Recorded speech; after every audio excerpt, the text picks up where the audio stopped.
আজকে আমি রান্না করব ফুলকপি দিয়ে কাতলা মাছের ঝোল। ফুলকপিকে টুকরো করে কেটে একটু নুন হলুদ দিয়ে ভালো করে একটু হালকা করে ভেজে নেব।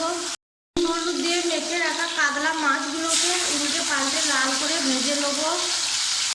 কড়াইয়ে পরিমাণ মতো তেল দিয়ে দিচ্ছি পেঁয়াজ বাটা, এক চামচ আদা রসুন বাটা, কাঁচা লঙ্কা বাটা, জিরে ধনের গুঁড়ো, হলুদ গুঁড়ো দিয়ে ভালো করে মশলাটাকে ভেজে নেব।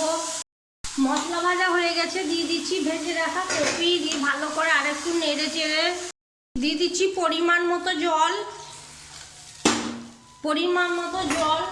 আর লবণ দিয়ে ভালো করে কপিটাকে সেদ্ধ করে নেব। দিয়ে দিচ্ছি ভেজে রাখা মাছ, দিয়ে আর একটু কিছুক্ষণ জাল দিয়ে নেব। দিচ্ছি একটু চিনি, ধনেপাতা কুচি, ঢেকে কিছুক্ষণ গ্যাস বন্ধ করে রেখে দেবো।